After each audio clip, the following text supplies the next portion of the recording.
Wilt Chamberlain didn't just break records, he shattered them so violently that the NBA had to change the rules just to slow him down. Think about this. In the entire history of basketball, there have been 706 games where a player scored 50 points or more.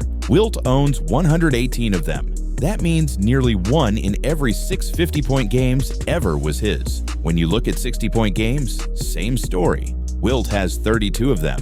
That's 35% of all 60-point games in NBA history by himself. The 70-point club, he's the king again, 6 of the 15 games ever. And then there's the 100-point game, the single most mythical performance in sports history. March 2nd, 1962. No one else has touched it. But here's the twist. For all that dominance, for all the absurd numbers that may never be touched, people still say Wilt should have won more. His career's a mix of untouchable achievements and lingering what-ifs. This is the story of Wilt Chamberlain, the legend who could have been even greater. Wilton Norman Chamberlain was born on August 21, 1936 in Philadelphia. He was the 6th of 9 children, but from the very beginning, there was nothing ordinary about him. By the time he was 10 years old, he was taller than most grown men. When he entered high school, he was already 6'11", a skyscraper in sneakers. But Wilt wasn't just tall, he was an athletic anomaly. Track and field, he dominated. High jump, long jump, even sprinting. Wilt once ran the 100-yard dash in 10.9 seconds, lightning speed for someone who would eventually stand over 7 feet tall. He triple jumped over 50 feet. He was the type of athlete that made coaches shake their heads in disbelief. And here's the crazy part. He didn't even like basketball at first. He thought it was too soft compared to track and field. But the moment he realized his height gave him an absurd advantage, he embraced the game. At Overbrook High School in Philadelphia, Chamberlain's dominance was unreal. Multiple 70-point games, 1 game with 90 points, 2 state championships. By graduation, he was averaging 37 points per game and had every major college in the country begging for him. In the end, Wilt chose Kansas. And from the moment he stepped on the court, it was clear college basketball had never seen anything like him. In his debut for the Jayhawks, he dropped 52 points and grabbed 31 rebounds, both school records. And that was just the first game. But there was a problem. The NCAA didn't have a shot clock yet. Opponents would literally just hold the ball as long as possible to keep it away from Wilt. Games turned into stall fests. He was so unstoppable that the NCAA changed rules because of him. They banned dunking or laying the ball in from the free throw line, something Wilt could actually do. They banned inbounds passes over the backboard because Wilt could catch them and score before anyone could react. Even with all that, Wilt led Kansas to the 1957 NCAA Finals against undefeated North Carolina. From the opening tip, the Tar Heels sent 3 defenders at him. They triple-teamed him every time he touched the ball. The game went into triple overtime. Kansas had a 1-point lead with seconds left, but a pair of free throws from UNC sealed the loss. Wilt was named Most Outstanding Player of the Final Four, but he later called it the most painful loss of his life. The next season, Wilt averaged 30 points per game, but the same slow-paced, stall ball tactics drove him crazy. He wanted to play, and he wanted to get paid. At the time, NBA rules forced players to complete 4 years of college before joining the league. Wilt wasn't waiting. He sold a story to Look magazine titled "Why I Am Leaving College" for $10,000, more than many NBA players made in a season. Then, he signed with the Harlem Globetrotters for $50,000, traveling the world and becoming a showman before ever playing an NBA game.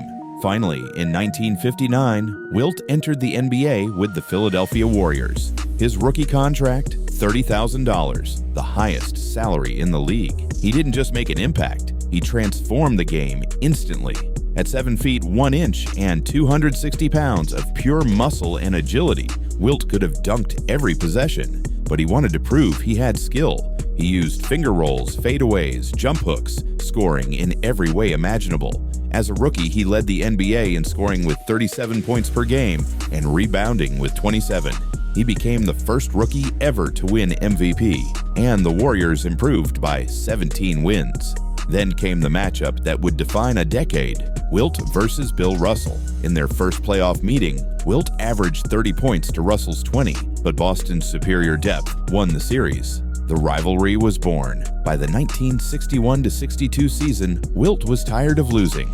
Under coach Frank McGuire, he played every minute of nearly every game, averaging an impossible 48.5 minutes per game. He started the season averaging 45 points in the first 2 months. On December 8th, he broke the single-game scoring record with 78 points in a triple overtime win.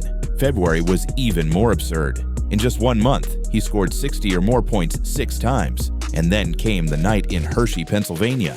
March 2nd, 1962, the 100-point game. It wasn't even supposed to be a big game. The Knicks were terrible. Their starting center was out. The game was played in a small hockey arena with just over 4,000 fans. Wilt scored 23 in the first quarter, 41 by halftime. In the third quarter, the Knicks' backup big man fouled out, and Wilt feasted on their third-string center. By the end of the third, he had 69 points. The crowd began chanting, "Give it to Wilt."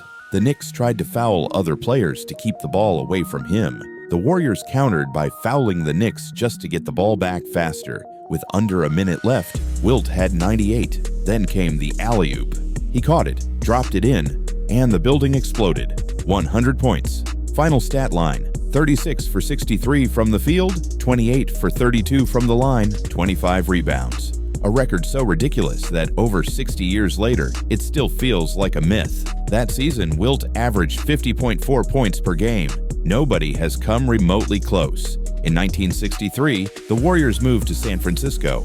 Wilt kept dominating individually, 3 more 70-point games in one season, but the team wasn't winning enough.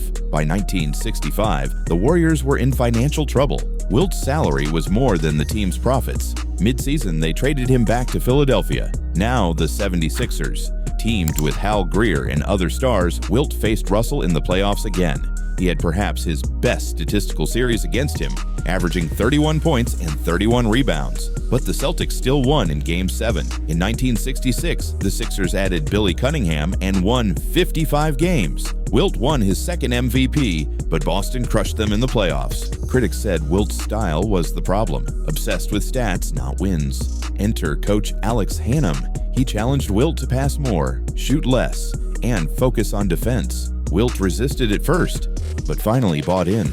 The result? The 1,966-67 Sixers won 68 games, the most in NBA history at the time. They crushed the Celtics in the playoffs, ending Boston's dynasty streak. In the finals, Wilt's Sixers beat Rick Barry's Warriors. Wilt had his first championship and proved he could win by playing like Russell. But Wilt's selflessness didn't last. He wanted more money, clashed with management, and in 1968 was traded to the Los Angeles Lakers to form the NBA's first super team with Jerry West and Elgin Baylor. Everyone expected dominance, and the Lakers did reach the finals in 1969 against Russell's Celtics one last time. Game 7 was in LA. The Forum was filled with balloons for the celebration, but Boston spoiled the party. In the fourth quarter, with the Lakers down by 1, Wilt injured his knee and asked to re-enter the game. Coach Butch Van Breda-Kolff refused, leaving Wilt on the bench as LA lost. The decision remains one of the most infamous in finals history. In 1970, Wilt tore his patellar tendon and missed most of the season. He returned in time for the playoffs and helped the Lakers reach the finals, but they lost to the Knicks in the famous Willis Reed game. In 1971, injuries to West and Baylor doomed them. But in 1972, with Baylor retired, the Lakers exploded. They won an NBA record 69 games, including a 33-game win streak that still stands. In the playoffs, they beat Kareem's Bucks, then dominated the Knicks in the finals. Wilt, at 35, was named Finals MVP after a Game 5 performance with 24 points, 29 rebounds, 8 assists, and 8 blocks.